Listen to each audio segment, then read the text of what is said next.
Hey, Chris, how are you? It Hey, happened. hey. It's That's great. finally here after 24 hours of technology. Um, I still don't know what I did wrong and what I did right, but something Yeah. happened. all right. Well, good. Well, thanks for making. I think that it was fun to kind of catch up a little bit last week, but at the end, but we really didn't have enough time to really dive deep into this, and probably won't have enough time to really have a full blown conversation on these kinds of topics. But I mean, the idea behind what John and I are doing is trying to explore different topics, different things we learned during the week, and then talk about them all, on a Saturday, Sunday, catch up on things, and then see if there's, okay, life lessons is a little cheesy, but to some degree that's part of it as well. Um, but in talking to you, it was interesting to hear what you're going through. So I thought it would be great for us to all chat. And some of the things that gave me time to think about this week were things, questions that I don't really. I mean, I know you. I've known you for 30 plus years, and there's things that I don't know about you on why this conversation's even taking place. So it was interesting for me to sit back and say, well, what don't I know about Chris to even have this conversation? I know you write. I sort of know what you write about, but I don't really know how you went from, where you started to where you are now. I don't really know that journey. So I was thinking about that a lot and was curious on how you kind of got to where you are right now with this.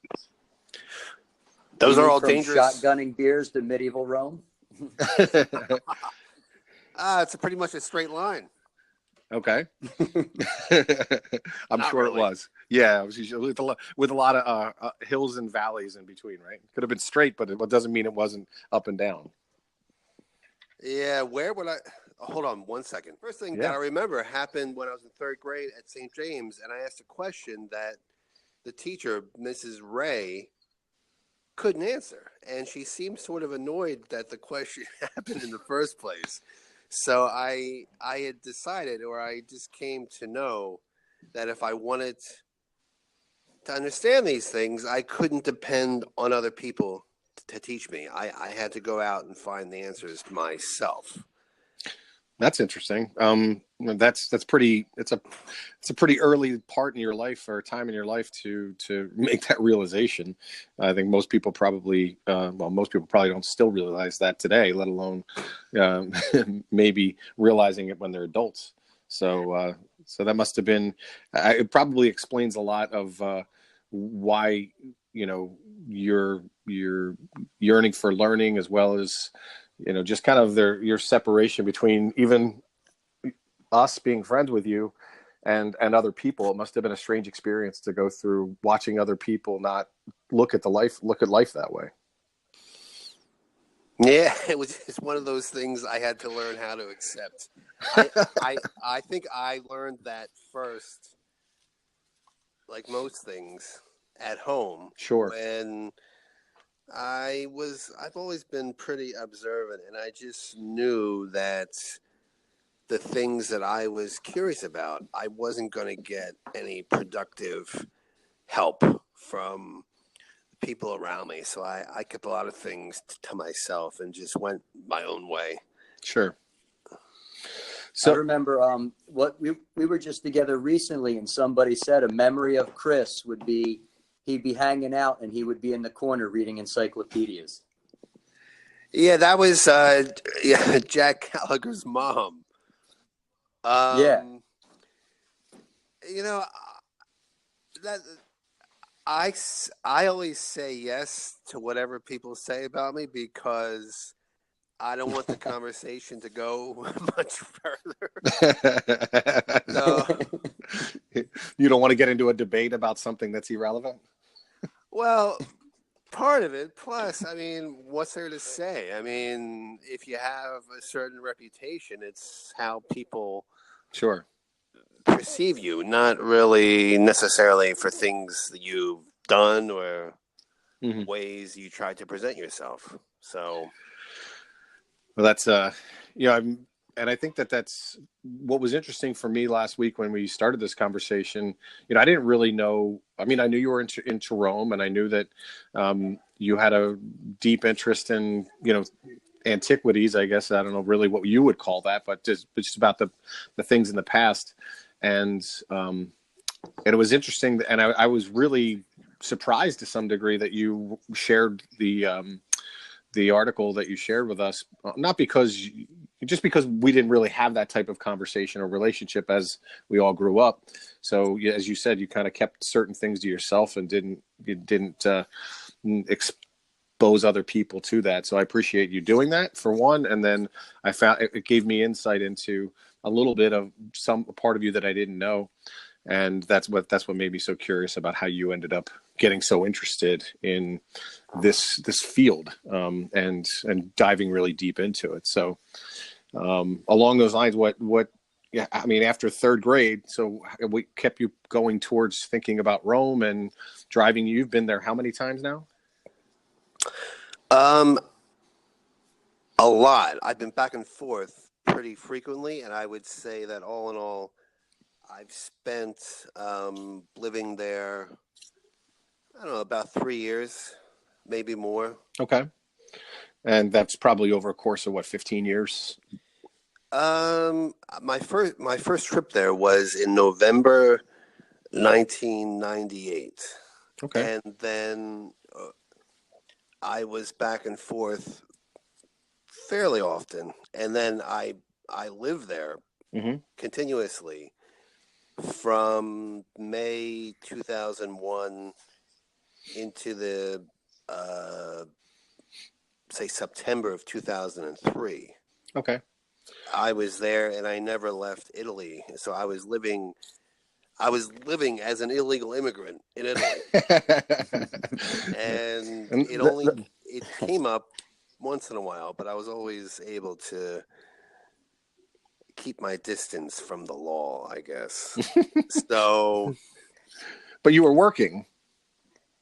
Well, what happened was I was in New York, where I've been in New York for a long time, and I had a great job, a job that I really liked. And I realized that I had a chance to go to Italy for at least 4 months. And I asked for a leave of absence, and they didn't want to give it to me, but I came to believe that, if I would go and I came back, things would be okay. That I could return to that job. And once I got to Rome, I realized that I didn't really want to go back to New York for a while. And then 9/11 happened, and everything that I had in New York, including that job, was in jeopardy. Sure. And in fact, the immediate economic reaction to 9/11 meant that the department where I was working pretty much disappeared. It was broken up, and then it was recreated in a way that was very different, that I probably wouldn't have want to gone back to that job or to that company in the changed circumstances. So that actually helped me decide to stay in Rome. Okay. And so, but what were you doing while you were there?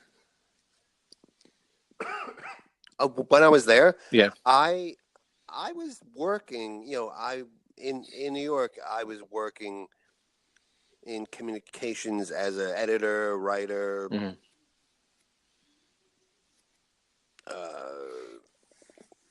public presentation, public speaking coach. Okay.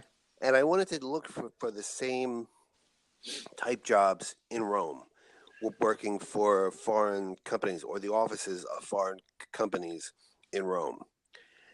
And what I found was Italian salaries are terrible. And two, that in Italy as well, after 9/11, I think even more than in the United States, there was a lot of fear and hesitation. So the job market there actually became worse than it was in New York. So what I did is I made myself available to whoever wanted to hire me. And I actually worked for some really interesting people in Rome. One family that I worked for had some relationship to the king of Afghanistan. Mhm. So I was working for this family, and they at the time were based in California. The actual king of Afghanistan lived in Rome. Okay. So when this Afghan family hired me as sort of their, I guess I use the term concierge, whatever that they needed to do. Yep. I was their local contact. And meeting them was eye-opening because they had a level of wealth that I just didn't have any personal familiarity with until I met them. Yeah. And they were interesting and secretive, but very generous to me. So it was an experience in which I had to observe these people and how they lived their lives in terms of learning how to balance openness and secrecy. Wow. I mean, that's that's one of those things that you either read in a book or see in a movie as being the type of experience that you have when you go abroad and start working. So, and one of the things that I realized that do you speak Italian, or do you pick it up? Did you pick it up, or how did you communicate? Not necessarily with the Afghan family. I'm sure they spoke English, but how did you communicate in general? Well, when I went there, I wanted to. I mean, I went there on my own initiative. People ask me, well, how did you go? How did you decide to live there? And how did you arrange everything? Mm-hmm. And basically, I did everything but by myself. So in terms of needing the language to engage in everyday life, that was a priority Sure. for me. Sure. And it really distinguishes the different types of expatriates who live in Rome. I met people who lived in Rome for over 20 years and really couldn't communicate with locals in any meaningful way, and who lived only within the boundaries of the expatriate community. Gotcha. Which is something I consciously didn't want to do. So, in language, yes. I wouldn't call myself fluent in terms of the way I speak English, Right. but I feel comfortable there. Yeah. I'm very comfortable and able to navigate. How about so many people, they either live in their hometown or they visit Disney or other states, or Justin travels for work. What did you learn about yourself, not navigating another town, but navigating another culture? And really, I'm sure you met great people along the way that we'd love to hear about, but what did you learn about yourself, and what did you learn about the world? Wow, what did I learn about myself? Being in a completely new environment, what I learned about myself is something that I think everybody believes, but once you're in a different situation, you understand it in a more profound way, is how much in control of my own life I could be. There was nobody else making decisions for me. Mm. So everything I did was only by, some balance between necessity and personal choice. I mean, one of the things that I knew would be true, but then the way it played out was interesting, is when I was there, I was never homesick. I never wondered about what the people who were in my old life were doing, especially in New York. I sort of put that aside, that it wasn't part of my present. And I'll contrast that with, there are people, oftentimes when they travel or live abroad, have a loneliness or a feeling of isolation that they can't overcome. And I never had that. I felt that by making these choices, I was negating those negative parts of experience that others perceive as predominant in their own experiences.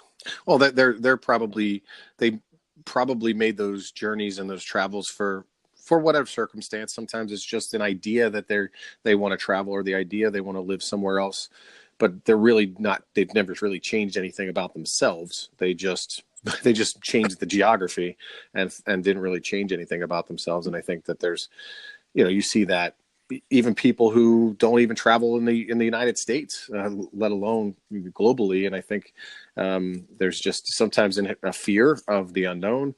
Sometimes it's just they think that moving's going to change them, when the reality is that that's not really going to be what changes them. They have to be, willing and capable of change for there to be a change. But I know what you're saying. I'm even though I've traveled, I've been, mostly with people, but I've had moments and situations where, especially just even getting on a plane, going to another country by yourself for the first time, those types of experiences were exciting for me. I never really thought about, to your point about things, what was going on. I mean, obviously I was worried about my family and my kids, but other than that, I wasn't really thinking about anything else. I was just enjoying the journey I almost got lost in Germany on a train because I had to switch trains in this little tiny town called Bunda, and nobody spoke English, and I wasn't 100% sure which train I was supposed to jump on.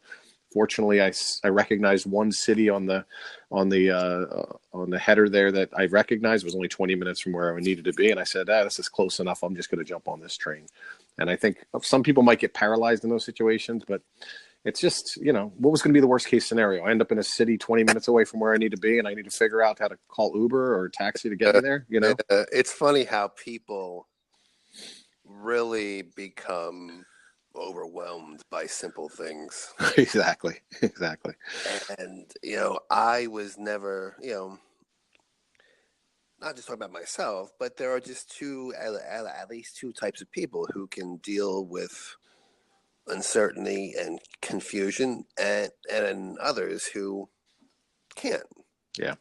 I had the first friend that I made there. I actually met him before I left, and he's a journalist who works in Rome. He's American. His mother is Dominican. So just in his background, he had, that beyond America experience. Mm-hmm.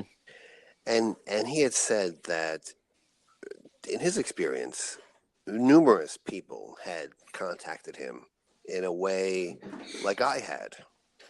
And they had expressed this interest and curiosity to move to Rome. And he said that I was the only one who ever did it. Oh, really? Yeah. So yeah, people exclude themselves before even the challenge becomes actual. Well, I think that it goes back to when we were texting earlier this week, and when I told you what quote I really, or the line that I really liked in the article, it's really so much about life is just taking action, and it's you have to be, but unfortunately people don't take action for all the reasons we know, whether it's fear or, they over analyze why it shouldn't work out or can't work out. And instead of just, sometimes you just have to do, and you'll figure it out along the way. You'll figure it out. Something will, present itself, an opportunity presents itself, whatever it is, but it's action that ultimately has to happen. So. Yeah, I mean, in all of my experiences abroad, I had moments where, life could be uncomfortable, mm-hmm. Life could be challenging, life could be, nerve-wracking, since I was basically on my own. Mm-hmm. But I knew that if you just keep your wits about you and don't panic and make decisions from the wrong emotions, then things will be okay. Yeah, for sure. And John talks about it a lot whenever we're talking about a topic about, it could be anything. Anytime you get into the conversation about being uncomfortable, whether it's, family stuff or work things or just, physical, anytime there's discomfort or you're pushing yourself outside of your comfort zone, that's where the growth happens. Right. So, the growth of you as an individual, as well as, everything about your life experience grows when you are pushing yourself to be a little uncomfortable, and it's all about how much tolerance you have for that discomfort that alters the experience. So, well, there's a downside to that too that I've experienced myself and I've seen others experience, is that when you're willing to do something that is unusual, it's not always appreciated by other people. And I think, well, either consciously or unconsciously, they hold it against you. No, I 100% agree. I mean, some of the things that, some of the things that I think people don't realize is and there's these cliches out there for a reason, right? Like cliche, like, it's lonely at the top. What does that mean? Well, it means that, you don't have people that you can rely on and trust. The farther you go up whatever respective food chain you're on, and there's nobody you have as allies. You can't, you don't have as, just in a hierarchy system, there's less people that are like you as you go up the food chain. And so therefore it's lonely there. And a part of that as ties into what you're talking about, because for me, you're really kind of talking about people being fearful of success instead of, and people are also fearful of failure.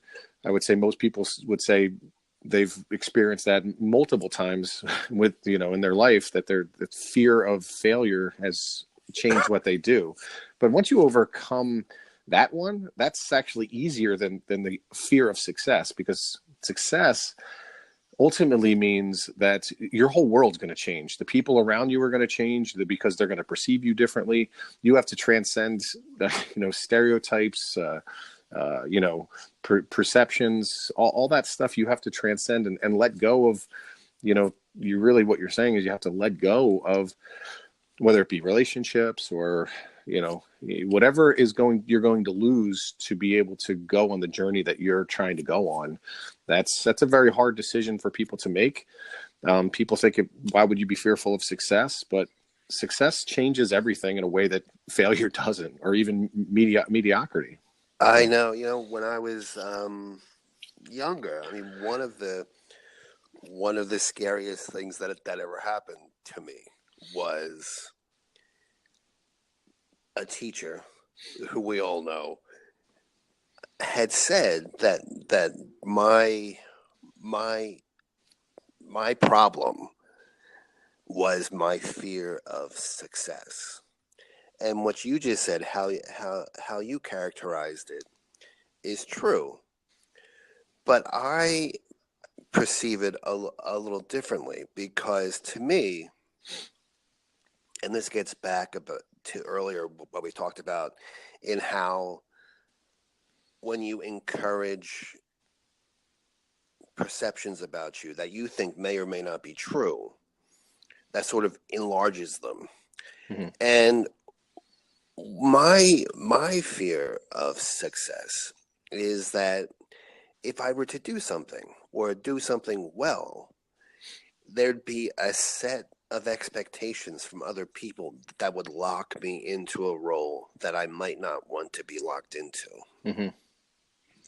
And in terms of, say, let's talk about how that affects my time teaching about Rome. I was teaching in college, and I didn't really like teaching because I didn't feel any motivation to, one, share my interest and experience with other people.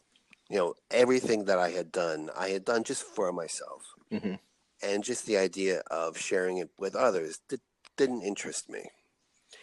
And I find too in teaching and any other kind of sharing experience, when you share something with people who are unfamiliar with it, you have to narrow it down and sort of package it in a way that it can be understood. Yeah. And I think when that happens, you have to become accustomed to seeing your own experience in a new, diminished way. and there's no passion behind the delivery because you're watering it down, and you're just like, okay, we did this and then we did that and that was kind of cool, and it just becomes this really, it's unfortunate that's you try to do, depending on the audience, the best you can do it, articulate that, but it's to your point, you have to simplify because there's going to be no contexts to be able to put the story in, and that they're going to understand. And to your point, it just becomes this sort of watered down version of your experience, and you're not really passionate about telling the story, and because it's so diminished from what you actually experienced. Yeah, and I found too, it's like when I lived abroad, I would, as much as possible, consciously avoid being part of the English speaking or the American community, which is pretty big, and people seek it out as a place of comfort. Sure. And part of my choice to leave the institutional world of academia is I met a lot of people there who may have had a certain amount of knowledge that they were very proud of, but they didn't have the experience of the things they had knowledge about. Right. And they didn't seem to care about that. And I thought, wow, that's not how I am. And I don't want to be, working in a world that from the minute I join, I am alienated from. Sure. It's like I just recently saw the Good Will Hunting again with my daughter. She's her first time to see the movie, and the one sequence where Robin Williams is really telling Matt Damon that he could be the smartest person in the world, but at the end of the day, he doesn't know how what it smells like when you're looking at the Sistine Chapel, and just those experiences. Difference between knowing things and experience things is night and day. And I've for a long time had conversations with people about, I'd rather spend all my money on experiences, and I don't care what kind of house I live in, what kind of cars I have.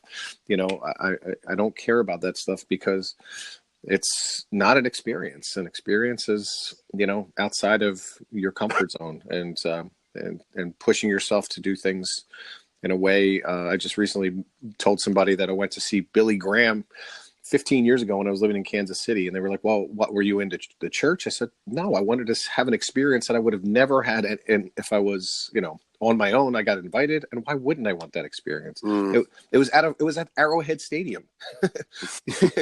There was 50,000 people there to see this one guy talk, and why wouldn't I want to experience that? So, it's just things, the difference between like you said, a couple different. I really think there's really only a couple different types of people out there, and most people, unfortunately, don't fall into this category. And you really also can't change them and force them to become this person either. There's just no way that they can stomach that. So, well, that's how I see things. I mean, I call myself a skeptical optimist. In that I feel, I enjoy life. I enjoy the world. I enjoy people. But I don't have any expectations that I can really influence how other people do it. Yeah. Or how they engage each other or the world around them. And I mean, I just think, skepticism is a product of that engagement. Skepticism requires, a history and curiosity about the world that most people just don't have. Yeah. I mean, my most recent experience in Rome I was teaching a study abroad class, and I keep telling myself, I don't want to teach anymore. I don't want to teach anymore. And then I occasionally do. And I found that every experience I have becomes worse and worse because I notice how much the lack of curiosity is embedded in people, Yeah. and especially embedded in younger people who just are incapable of living in the moment because they've been trained to believe that it's dangerous, and they're such fearful people. I'm like, wow. Yeah.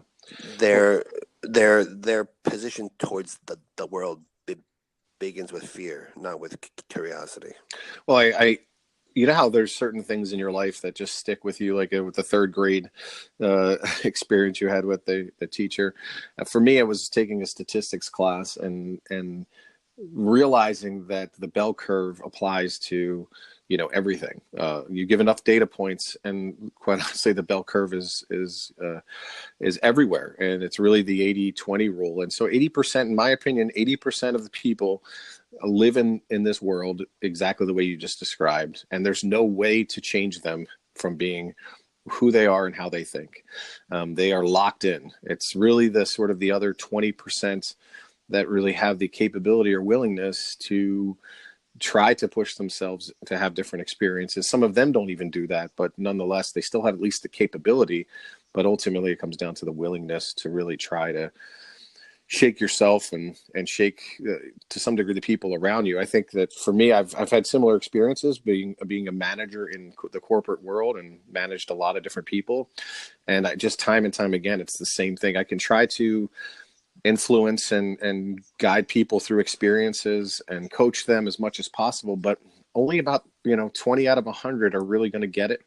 And even within that group, there's really only going to be some of them that have the capability then to take that to the next level. So it's I don't know if that's really right for all things in the world, but I just time and time again I find myself putting people into one of two buckets. You're either in the 80% group or you're in the 20% group, one or the other.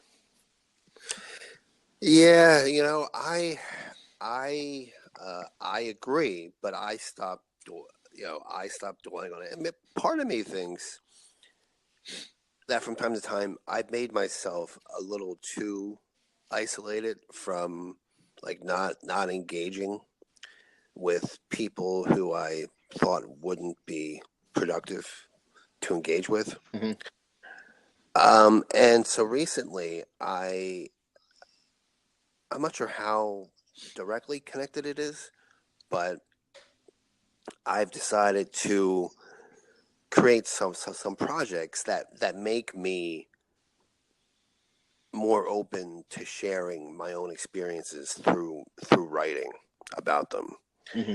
And it's something that I've been encouraged to do in the past, and I thought I don't want to, share these things because I didn't think that anybody would care, and I didn't think that it would be worthwhile in any way for me to do it. Like, Mm-hmm. I didn't see anything beneficial to me, Mm-hmm. which is, it's a pretty self-isolating place to be. Sure. But then, I have in my own notebooks, thousands of pages of writing, and part of it is a manuscript of a book that I'm going to develop a proposal for and deliver in the short term. And then in terms of thinking about different ways that these experiences can be broadcast through podcasts, different kinds of writing, Mm-hmm. different forms of media, has really led me to meditate upon my own experience and to see if I've only been engaging it from the same direction over and over again. And what I found, and this actually came from the suggestion of a friend of mine, and I would normally not take advice, but I thought, something, I need to change myself. And I took this person's advice, and what he suggested actually had beneficial results for me. And I was surprised. And it just led me to develop a new way of appreciating my own experience, and deciding that I could write about it and share it by other means without losing any value of it for myself. Well, Can I ask something? So here's something interesting I'm thinking. I think there's an in and out of both. Like, in order for you to present something to the world they've never seen, you'd have to experience it in a way that nobody experienced it to be able to share that. And I almost think of like a method actor. I imagine as a writer, there may be times where you need to get so ingrained, or if that's your style of being a method actor, like so saturated in it to where you live at that time. I imagine it would be difficult to communicate with people in your mind that don't live in that time.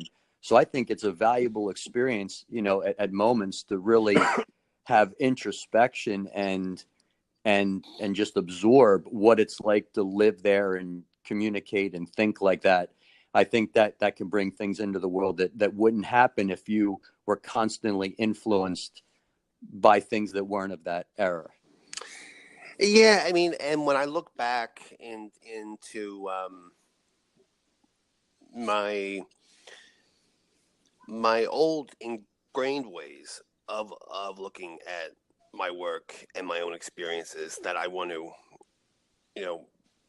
present in a way that others can appreciate, is by cutting myself off from other people. I was really limiting myself, and I think within the past year, I have, returned to things with a new, broader perspective. well, it sounds to me too like you're also, potentially transcending your own limitations to be closer to having the success that you want, however success is defined for you. But in that you're allowing for, whenever you're isolated, whenever you're fixed in a certain mindset, this is applying to all of us, things just run their course, and you recognize at some point, or maybe you don't, the limitations that you have in your life because of that. And I think that maybe it's all part of the process for you to have more success, again, however that's defined for you, by just being open to change. That's a big step, because most people, especially our age, you see it more and more. The older I get, and the more I work with people that are, in working with me and getting older, I can see how every year they get a little more stuck in their ways. And part of that has to do with, technology changing and a variety of other things that people just don't want to take the time to learn. But nonetheless, this sounds to me like a process you're going through as well. I like that third brain analogy. Like, when two people are in the room talking, there's always, a third thing that emerges that couldn't happen without the conversation. Like, you couldn't get to that in your own brain without that interaction with somebody else, and something greater than what you both possess can come out of that. I've always liked that concept. Yeah, that seems like what I had just said about a friend. He didn't really offer me advice. He just suggested something that I had somewhat thought about but didn't pursue. And I thought to myself, something, I will do it, even if it's just an exercise that I can say that I did and then it's done. Mm-hmm. But then in actually doing it, I saw how productive it could be. And it sort of released a new interest in my own writing that I hadn't had in a while. Well, that's exactly the same motivation, I think, for this podcast that John and I have started doing. We have these conversations anyway, whether we're hitting the record button or not. So why wouldn't we want to do that? For me, my motivations is my kids. I want them, they don't want to necessarily always sit down with you and talk about, hey, Dad, hey, you need to do this and you need to do that, or you need to try this and you need to be thinking of life this way and that way, and try to lay life lessons down for the kids. So this is another format that maybe they will digest that message from a different perspective, or from them. It sounds like, or for them, it sounds like it's coming from someone other than their dad. And even though it would be the same conversation I would have for them. So for me, that's my motivation. And that's why I think that I've been pushing, to want to do more and more of these, because that's exactly the same experience that you're having as far as trying to push yourself into new areas that can broaden your horizons, really. Yeah, well, I think, with the kids especially, I think they'll be more interested in hearing a parent talk about themselves than in hearing a parent talk about them. Yeah, for sure. And it's even better when you have people like yourself and John, although it's funny that my kids, how they know John is only one way, which is the last 10 years, which obviously we know we were all different 10 years ago and especially 20 years ago. So it's funny to see how your kids perceive the people around you when you see them in a lot of different ways. Yeah. That is true. So yeah. Go ahead. No, good. I was just going to say, so kind of looping this into to what you were writing and sent to us. So was that the first thing you wrote for that? I guess it's a web magazine. Yes, and the thing is, I have benefited a lot from taking advantage of unexpected opportunities. And I had heard that the magazine was seeking regular contributors. And I learned that in a very, indirect way. So I just decided that, now was a chance for me to do, because the magazine, the audience for that magazine has both an academic and non-academic audience. Right. And I always wanted to use my specialized knowledge for a broader audience. So I saw that as one opportunity to do that. I sat down, I wrote an article, sent it to the editor, and forgot about it. And I didn't worry about, if it would be approved or disapproved or what. And within a week that I got a response that yes, they want me to be part of their stable of regular writers. And what's good beyond just the, having an audience, an immediate audience, is I've been looking for opportunities to build an audience that will lead to the success of other parts of my work, like this book proposal. And so when this book is published, the audience will exist already for it. So I've been thinking more practically also about how to put my work together. Sure. And that's, kind of what we touched on in last week's conversation about then became your, I guess, struggles or challenges to try to figure out who's the person, what's the persona that you are looking to make sure is projected, because in these types of situations you always have to worry about, not just from an image standpoint, but even how do you protect your personal life away from certain things, right? Whether it's writing or business. In my case, who I am at work is not exactly the person that I am at home, and you have to play a certain part at work, and sometimes have to be a certain way that you wouldn't necessarily always be at home. So that exists everywhere in everything that we do. So, but I'm interested to see where you're at with that, and because I know that was something we kind of started to touch on before you left the other day. Well, the thing with the conscious desire to develop a persona as a writer was, one, having the ability to shield myself from exposure to people I don't know, things I don't know. Sure. That's part of it. But a bigger part was, and it gets back to a return to have a fresh eyes on my own experience, is I wanted to establish a stable position from which to look at things and from which to express myself. And I thought that a lot of the writing that I had done had just become too personal, too elliptical, that it wouldn't interest other people. Not because of the content, but just the way that I was writing about it. Sure. And I thought I need to become more conscious as a communicator, and that meant developing, a stable, recognized way of presenting myself. Gotcha. Okay. So it wasn't really about the image or the pseudonym or things like that. It was much more about how do you communicate in a style almost that is connected to that persona. Yeah, I mean, both parts are there, but the latter part has become more predominant over time. Gotcha. I did. There was about a 2-year period where I was writing.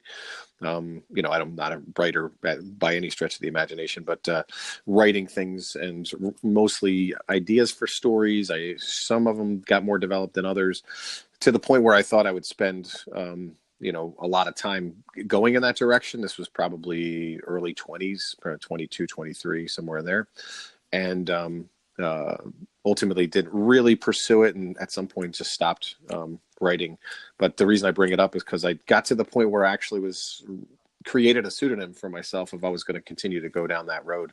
And it was based off of a character in a book that I was, or at least a character in a story that I was working on, and just used that person's name as my pseudonym. So, it's interesting because I feel about my own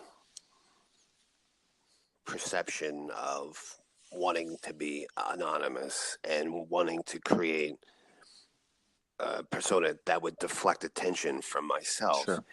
Is that it has had an effect that I didn't expect by giving up that aspect of it, in that I've become more comfortable in writing for myself in a way that wasn't true before. Like, I want to write for myself. Like, I'm my own motivation. I'm my own audience. But I'm more willing to make that available to other people, which wasn't true before.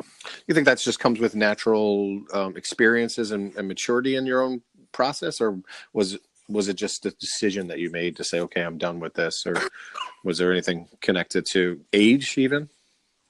Well, I don't know age, but I'll say this.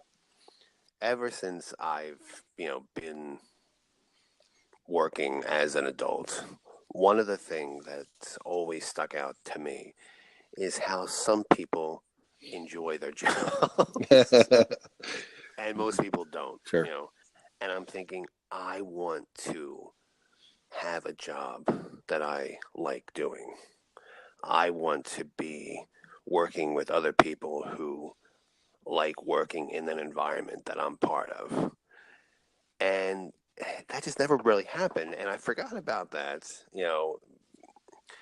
And then recently, meaning in the past year and a half, I've been thinking about that more. And I thought, the only thing that really makes me happy in terms of work is this kind of work. So that led to a commitment that, I have, if this is the work that I do, I have to make it my job, not just something I did by myself. Well, that takes a lot of, it takes a lot more, I hate to use the word courage, but it definitely, not a lot of people are willing to do what's necessary to find the things and do the things that they really like and love. There's a lot of people that get stuck in things. And sometimes it's the job might have worked for you at some point, but then it changes over time and it doesn't. But most people, unfortunately, are doing something that they have no interest in doing. It's not their passion. And it's a shame. That got harder for me the older I've become. I was like, wow, this is just, this is terrible. Sure. That, not just to not enjoy what you're doing, but to be surrounded by people who don't enjoy what they're doing. Yep. So you're in this very negative environment. Yeah. That you've sort of made yourself an integral part of. It's like, wow. Yeah. I have to stop doing that. So, so even now, I mean, that just having that awareness in a more genuine way has made working for and other people easier, but it's also given me a certain motivation to stop doing it if I can. Well, it also is a great example for your daughter, and as long as you're able to do, and I think because you're more interested in experiences than material things, we all you're making decisions based off of things that will help you have better experiences, not what kind of clothes you're wearing or house you live in and all that kind of stuff, which is a very hard decision for people to make sometimes. I had a friend in Rome who was older than I was, and I don't even remember how we met. I was just introduced to him by somebody, and we just had a lot of things in common. And he had a long history of experience in Rome as an academic. He taught classics, and he had been working in Rome, in Libya, in Greece since, I guess, the 1960s, Mm-hmm. And when we would go out in Rome, we would go on these long exploratory walks, and he said to me, he said, as long as I've been here, I haven't spent time with somebody who knows the city as well as you do. And which was, a nice thing to say. Sure. And I wanted to build on that. And it turns out that we had the same birthday. And we had planned to get together to celebrate our birthdays. And we were going to meet in London. And I remember he died 2 days before that. Wow. And, as he was dying, I actually called him shortly before, and he had become blind. And when he was dying, it was crazy because he also published poetry. And his wife told me that he was blind, and he was writing these poems the day he died. Wow. And so that was sort of, I had let that, when he died, I had let sort of that become a lost opportunity, where sort of the energy that he provided had disappeared. Were you ever able to recapture it in another way, or was it a temporary thing, or was it? Well, I think what we've been talking about, my renewed commitment to it within the past year and a half is sort of picking it up again. Good. after a hiatus. Sure. Yeah, it's sometimes it's almost feels like the loss is, you had somebody who was around to encourage you to push yourself or do things differently, and when that's lost, you sometimes forget that it's really right in the mirror, right? So that's where the motivation needs to come from. Yeah, yeah. And then, to me, the hard part was not moving abroad. The hard part was coming back. And that's just consumed so much energy. I mean, I guess follow up to that. Would you ever go back, and would you retire there? Are there things like that in your future you would think? I would go abroad again, not just to Rome, but to other places, if the circumstances were correct, in which I could have autonomy and um, the most productive conditions in which to live my life. Gotcha. Yeah. No, it makes sense. Like the older you get, the more you're going to say, this is the way I want to live my life. When I do have that experience. So look for those parameters, and hopefully something will present itself. Yeah, and I've never really found them anywhere, especially in New York. Gotcha. New York is just a killer. Yeah, it is. I used to think I wanted to live there, but I enjoy it when I'm there, but I don't miss it. I never miss it. Yeah, so I'd like to get out. Yeah, sure. So, John, you have anything else? No, I mean, I think I'm just thinking about that guy. What a great, how did you meet him? That was a great opportunity to meet somebody. He was introduced to me by a mutual friend, and we gradually just became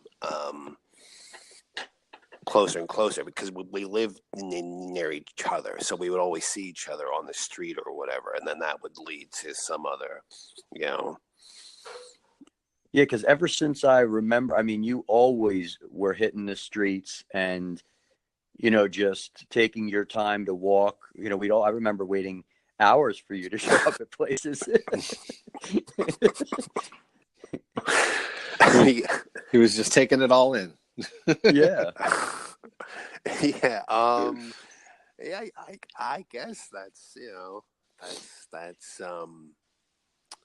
that's part of me. Mm-hmm. And I think there'll probably be for another time. But I mean, I know that you've told me you've headed out and planned on headed into mountains and of all your places you've traveled. And I mean, I can't imagine some of the beautiful walks and amazing people you've met. I mean, I think we could just have fun with the people you've met. Yeah, and I think it's I don't know if persistence is the right word, but the more you're around people you choose to be around, even if initially there's no connection, if you're open and honest and engaging, those things happen by themselves. Yeah. So when I would travel, I wasn't really always like seeking out things, but I always wanted to be open to what was happening around me. I find that the more honest you are with yourself and people around you, the negative to that is that you do push away a lot of people who just can't deal with that type of conversation or dialogue. They don't live their life that way. So they move away from you, which is fine because you don't really want them in your life anyway. But then you do kind of cut to the quick, the people who are interested in that type of dialogue. And so it's just, you're building on the more honest you are with yourself and the people around you, the more you're building on a strong relationship for the future. Because you're not just a version of yourself, And I think the exploration of like being like an explorer and the journey creates situations that you're destined to have. I mean, that guy you won't find in many corners in New York, no matter how many people are in New York. That was meant to have an impact on you and being an experience for you with the time that you had with, that's going to alter your course. And hopefully, one day, you'll have a Chris in your life that watches and is inspired by how you live your life and write and your passion for it. And I mean, those things are just special. Well, I don't know. I haven't really said this to anybody, but I had an experience when I was in Rome just a few months ago that I may have mentioned this before, but I'm not sure. Is a friend of mine in New York who I actually met in Rome, and we became very close friends. He killed himself last year in New York, not far from where I live. And I had been in touch with him right up until the end. And I was just sort of surprised because, well, I wasn't surprised that he actually killed himself. I knew that I didn't think it would happen, but when it happened, I wasn't surprised. But when I went back to Rome in the summer, I actually started dreaming about him that I had never done before. So it took going back to that place, and I just feel like that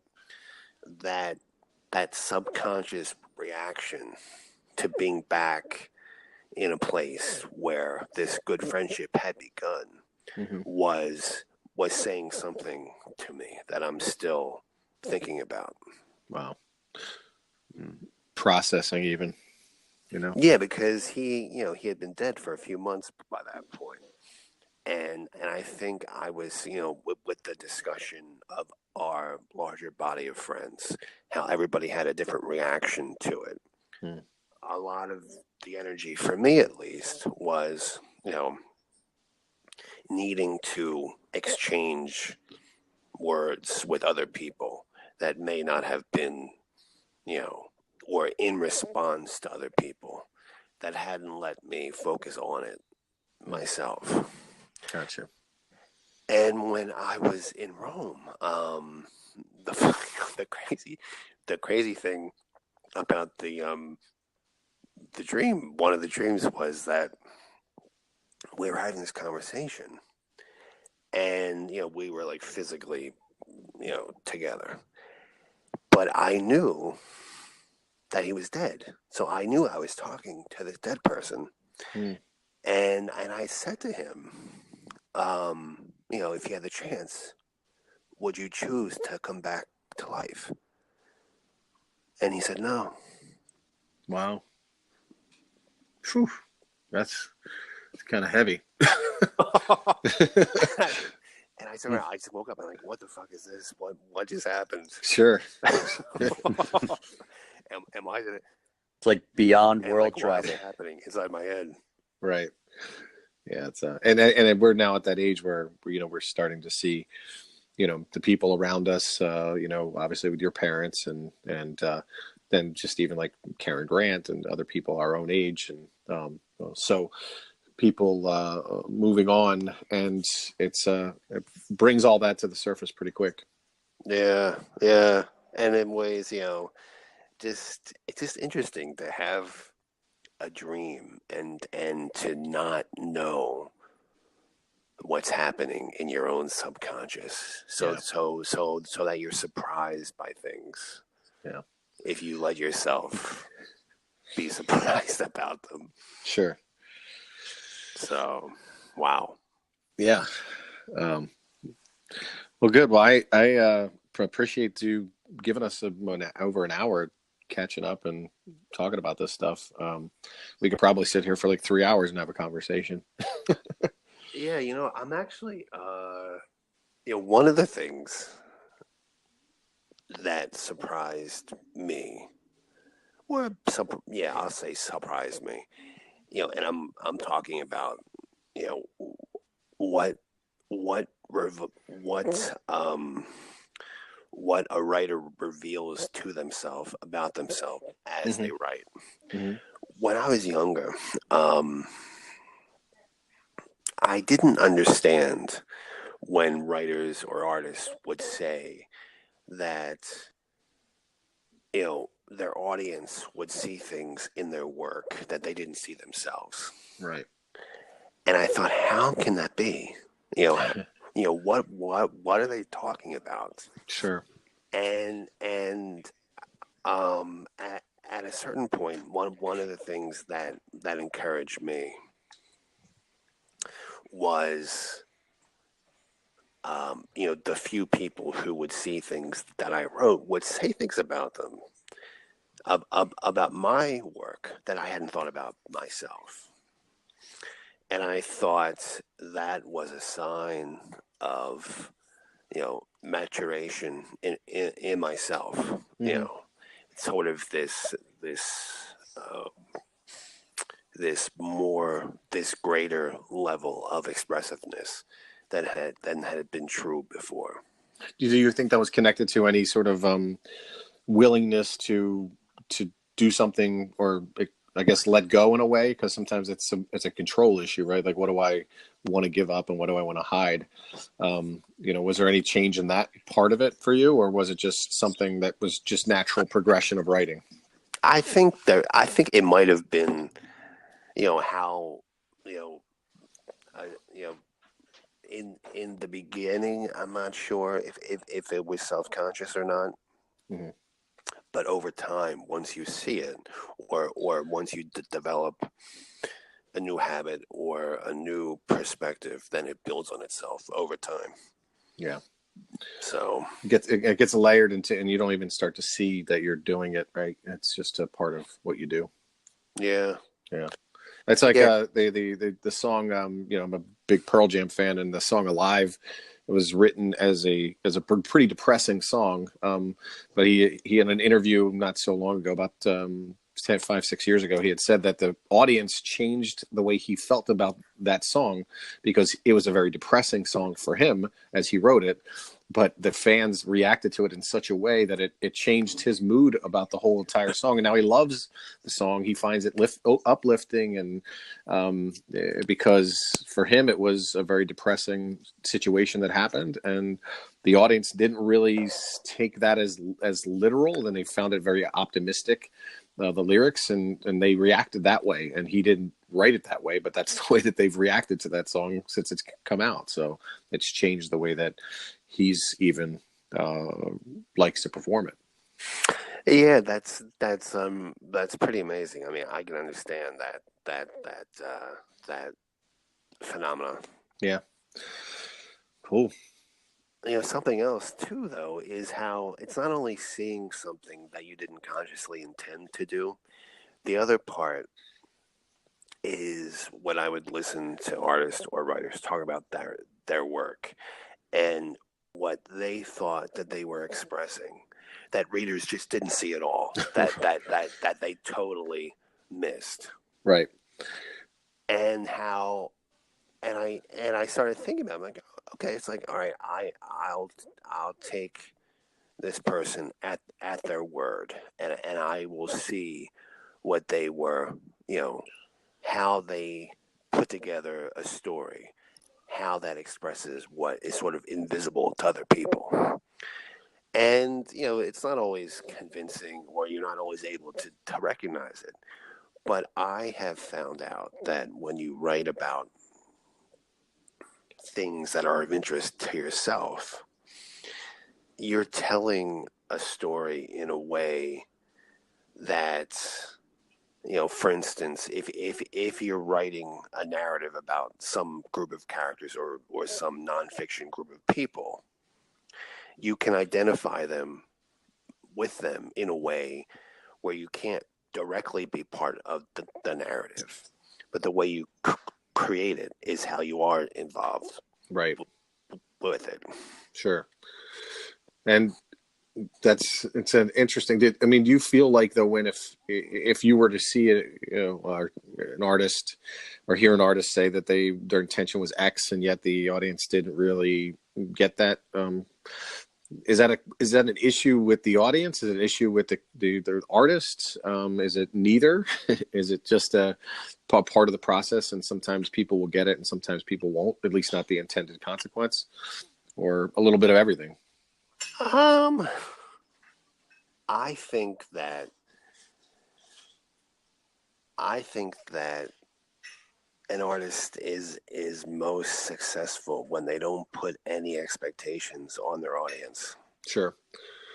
Yeah, I agree. So, I don't think it applies to just artists too, by the way. I think that it's for communicators in general. I think the responsibility of the message being delivered isn't on the audience, it's on the communicator, right? It's the person who is presenting has to recognize, hey, how do I need to deliver this message in a way that the audience will connect to, but sometimes with the understanding that no matter how you present it and communicate it, there's an opportunity that some of that audience will never get it, and you just let go of that reality. And you're not as focused on the results, you're focused on the process and what you're trying to accomplish versus so fixated on did they understand exactly what I was trying to did everybody, and that's the other part, is did everybody understand what I was trying to get there.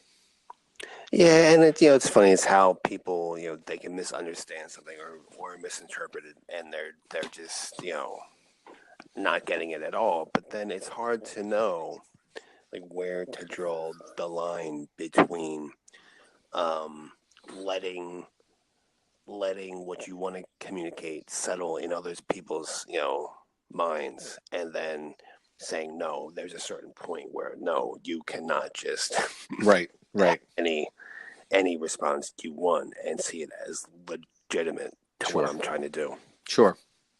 Yeah, that makes sense, especially if it's some of what you're talking about is very concrete. There's not gray there. So Yeah, so I'm actually working on a story now that the more I work on it, the more my own motivation for writing it becomes encoded in it. And I think, I'm curious to see, how that will be received. If it will just go unnoticed, or if someone will say, well, wait a second. right. Is he writing this because, it says something beyond what's on the page, like about him, or is it just, a story that he's detached from? So, Right. Well, I'll be eager to read that. That sounds interesting. yeah, and it's changed on now. I mean, that's something that I was actually doing on Friday that I'm looking forward today. Yesterday was just, a lost non-work day, but I'm really eager to get back to it tomorrow and then finish it.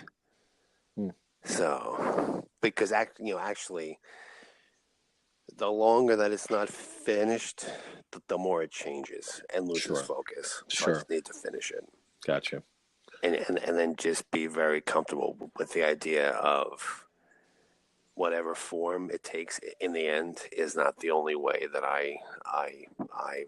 I've known about the process of creating it.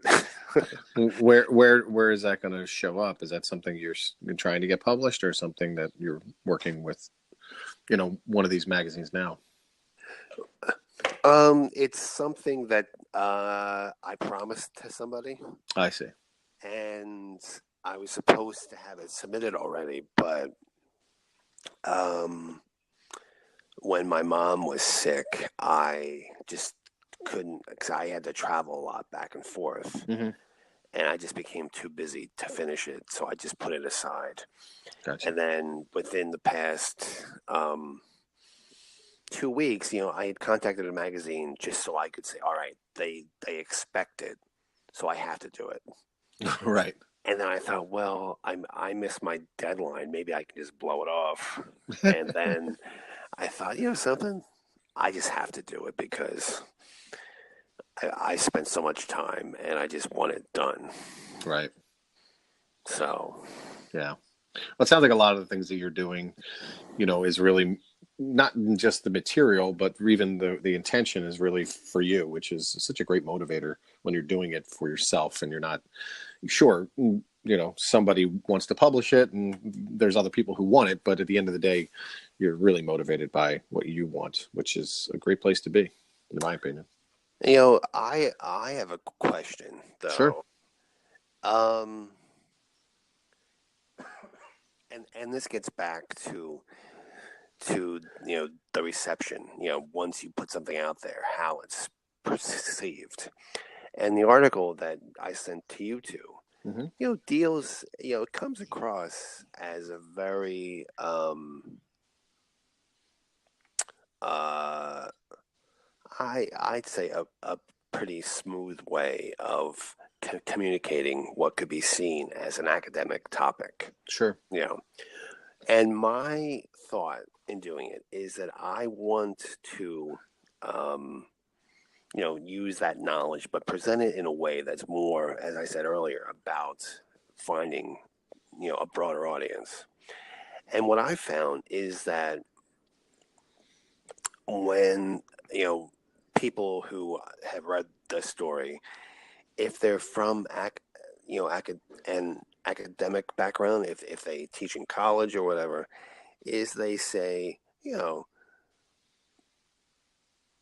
the information was solid and the presentation was good, but I didn't like all of the non-academic touches to the Sure.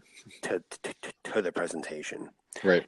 And then when I talk to people who are not in academia, they say, "Oh, they mentioned the non-academic flourishes as being engaging, as like what kept their attention engaged in the Sure.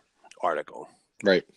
And I just hadn't really thought that there would be such a difference of, that would be such a point of differentiation between different parts of the Well, audience. I can confirm that that's exactly the way that I felt. I don't know if John felt that way, but I definitely, there were times when I was like, this is a little over out of my depth, with the academia part. And so it was at times not necessarily intimidating. It was just sort of like, okay, let's get back to the the different parts of it that were more engaging for me. So, but and again, I confirm, I'm actually confirming exactly the experience that you're saying there, because that's exactly the way I felt. Yeah, so I want to, move more in the direction of finding a way. Like I found a new challenge for myself in thinking more about how to move that sort of off balance presentation more in the direction of the broader audience, and less, less heavy, undigestible things to some people. Yeah, again, if you want a broader audience, I think that's definitely the right approach, because it will engage more people that in some cases might be intimidated by the lack of understanding, um, and it might stop reading because of that. But Yeah. Well, part of it is sort of my disenchantment with academia is how they talk about things cuts people off from the thing. It sure, doesn't bring them in. right, And it was just interesting. Well, what was really interesting is how, just the suggestion of that style irritated academics. Like, no, we need to talk about this stuff in a certain way. sure, I think what's interesting is, I mean, to bring back third grade, I think if curiosity changed the course of your life, why not write in a way that creates curiosity? It's not all about knowing everything and the facts and references that people wouldn't necessarily be able to connect. I know, when I speak, I don't have mind blowing, new conversations about what possible. Mine is trying to find the simplest analogy, to be able to connect with somebody with something they know, to let them into my world just a little bit, to try to make their world a little better.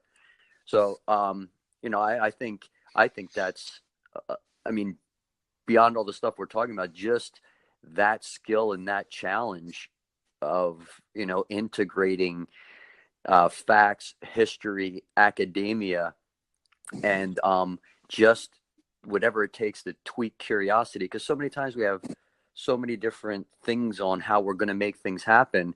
But if you simplify it to, am I creating curiosity here for somebody who's reading this for the first time to want to know more about Rome, or maybe to grab another book and open up about a name they saw and see about this person you're talking about? I think you'd be giving, credit to your, to your third grade self. See, I think that is a good point, and that's something that I've set as a goal for myself, is that, what I believe is that what I want to do with this writing is to study it with prompts for people to do something that they're not getting the whole thing from me. Right. Is that I can mention a person or a book in passing. Sure. And it might seem that I'm leaving something incomplete on the page, but what I really want, what I'm consciously doing, is not giving enough information that they're like, oh, I have to go. If I really care, I'll go start on my own. Sure. Yeah, you're empowering them. And I think some people don't want that. They want the whole. Well, you have so many. The people have so many tools to, why it's kind of like the, Albert Einstein didn't know his own phone number because he didn't need to store that information in his brain. It's in a book. So if you use Google or whatever search engine to your advantage, to let them leave it, make it intriguing enough to want the audience to go, okay, hey, who was so and so? Where is this? That sounds pretty interesting. I want to do a little research on that. To me, it's perfect for the times. It's really in many ways doing what, I don't know whether this is totally the motivation here, but you had talked about trying to take the past and infuse it with the present, and whether you're realizing it or not, you're also infusing it with the future, because the future is technology, right? Saying, how can we use these technologies to help us complete the story in whatever way then the audience wants to complete it. It's individualized. Yeah, because you can even hyperlink. I mean, all that stuff could be people could go down a rabbit hole with your articles. You know what I mean? Like, you see something, you hit a button, and you're, whatever, in a whole nother world. Well, that's how I used to be as a writer. It's like I would see something that would maybe be like a minor point, or just something mentioned, and then, in a digression, and then the writer would get back on their main point. And I always like that. So my challenge, I just wrote a review of a concert. Like, I get asked to write concert reviews for Baroque Renaissance era music. And I found that I've submitted these reviews, and a lot of times my personality gets edited out by the editor. Sure. And I purposely put, phrasing that might look clunky or awkward. But part of that is a style that's meant to people to stop and notice it. Sure. So it's not meant to be, completely smooth journalistic writing that you're just supposed to take in. But they, the style can create these prompts that draw attention to themselves, and that require further action by the reader. So when I see that those things are being edited out, it's a mood killer. Sure. So, and I want to avoid that in my own work. Plus the other stuff's more important. This is just fun to do. I get a free ticket to a concert I want to go to, and so right. It's just a way out.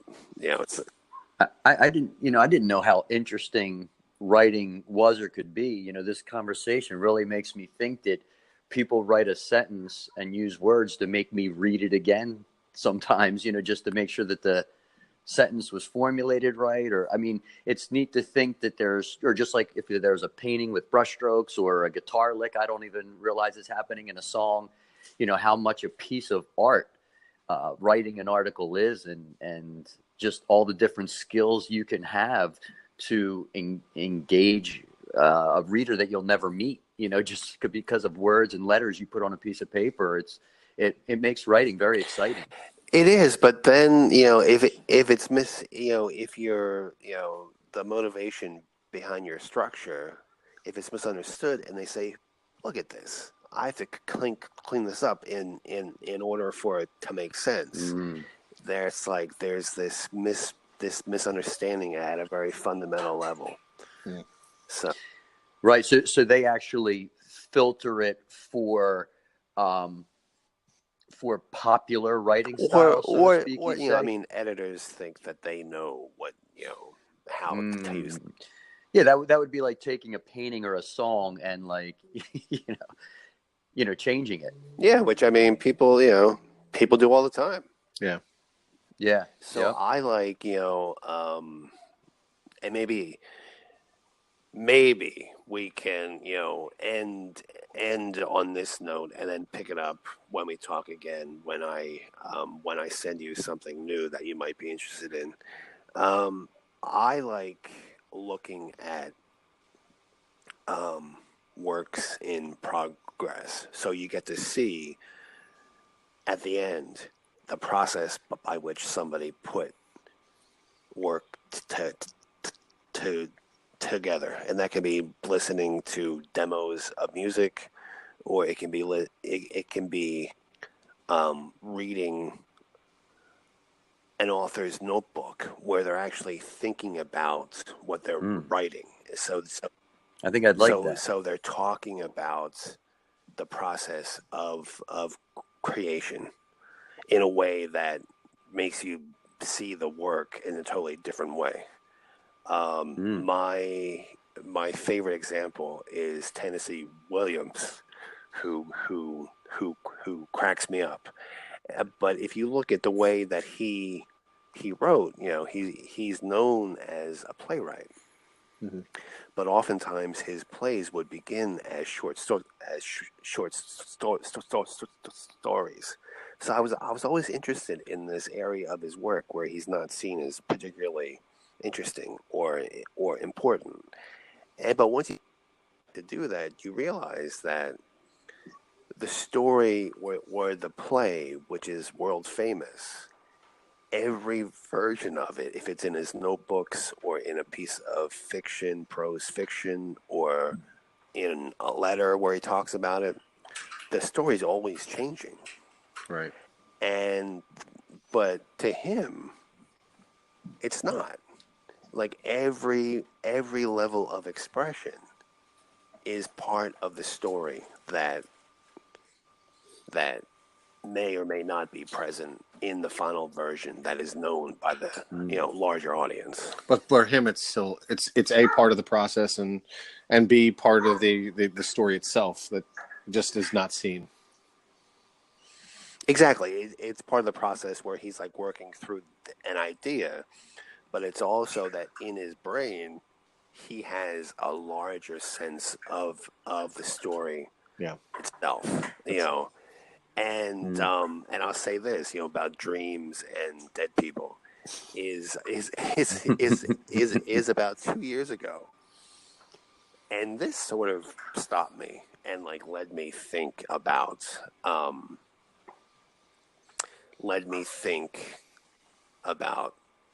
what I wanted to do myself.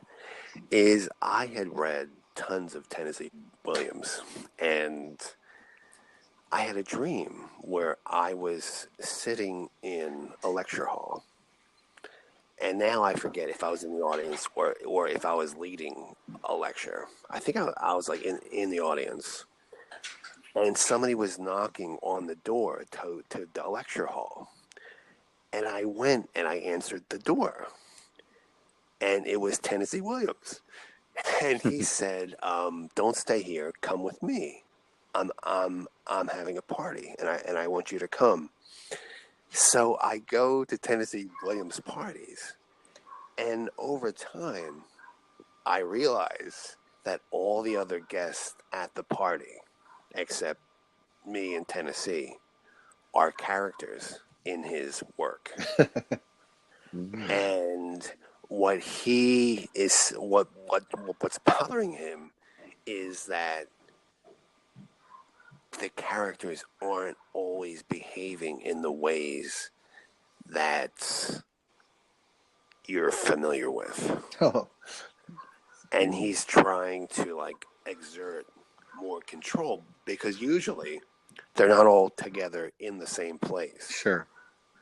And I'm thinking, wow, I'm at a party inside Tennessee's like subconscious. Well, what would be really interesting is if the characters were versions of the character in the notebook writing that did not become part of the final story, right? And that's how they were acting out. Yeah, that's true. That's a big part of it. And I'm thinking, wow, this is insane that I'm here and like he can't control them and he wants me to help him do that. Well, I was also thinking the other side, which is how you say, how people perceive things. Like, what if people read his characters and perceive them differently than he intended, and that being a frustration of him as a writer? Well, the thing is that his most famous creations, they become so famous that they become like a cliche. Right. And they're open to parody, like The Simpsons did. If you've seen The Simpsons, when they did Streetcar Named Desire as a musical. No. And they totally mangled the story. Yeah. And that's how it'll be remembered. Yeah, so it's like, it's a parody. It's like, what if a streetcar named Desire, which is like a really weird story about, what's happening in someone's home, is made fit for Broadway. So, well, yeah.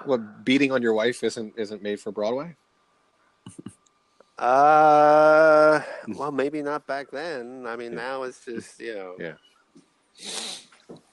But, yeah, so, just I just remember that dream. I thought, wow, just not even knowing what to make of these things that happen when you're sleeping. Well, all I know out of this conversation is I can't wait to do something to figure out how to get in your dreams, because I want to be in your dreams. They sound pretty interesting. Yeah, I guess. Yeah. Yeah. Cool. I don't know if I'm in inviting more. There was a time in my life where I didn't want to go to sleep because I didn't want to dream. Those must have been intense moments. No, I've had my share of those moments as well, but fortunately, that hasn't been recent. Yeah. So I actually have to go to a party next week where the editor, whom I promised the story to, will be. Mm-hmm. So I have to finish this thing this week, and when it's done, I can send you guys the final version, and then maybe we can talk about what was happening beyond the final version. Sure. Yeah, like your most creative process notebook. Yeah, the problem. That'd be cool. The problem, something I'm fighting about is that, or fighting myself, is I write a lot and then I lose a lot of things. It's like I have so much paper. I'm like, oh my God, where did I write this? And then I have to sort of recreate it. So I have to develop a better system of keeping track of my work, and I think we got something here. It's a computer. It just came out. we got something we're using here. It's pretty good. I actually one of my it's funny you mentioned that, because I think one of a conscious step that I've taken that's very productive is not using a computer to write. Yeah, I imagine there's something to that. Yeah. Everything is in longhand. Yeah. They probably have writing tablets now, but I mean, I don't know if it captures what that feeling is, because you could definitely see something special about it. Obviously, Yeah. it's got something. Yeah, and for people can be skeptical, but it makes you, because when you're, in my experience at least, when you're struggling as a writer, you can always type. You can just keep typing. Right. But if you're doing it in longhand, you can obviously keep writing. But I think typing is easier than actually holding a pen. And I've written a sentence before, and like 3 sentences have come out, and the third one ends up being the one I write. You know what I mean? It's like, it's a wild process. Yeah. So no, but plus, but that's a good point about the computer as memory. But the problem, the second problem with a computer as a writer is that you don't lose things. Like, you have everything. Right. So not everything's meant to be kept, is what you're saying? yeah, and then like you sort of become focused on what you have, and not in creating more stuff. Well, there can almost be a double thing going on. You could snap pictures of them and just keep them as picture files. But then really, if you can always have it there if you need to look for something you lose, but you could still live off the paper version and just keep what you keep. But the other one is just in case you lose something you want. Yeah. You just take the picture and it's, or scan or something real quick. They have quick scanners. I mean, you could, something. I don't mind you usually losing things, because if it's worthwhile, it. If it's not, it's a loss. But I know somebody who will, their system is to,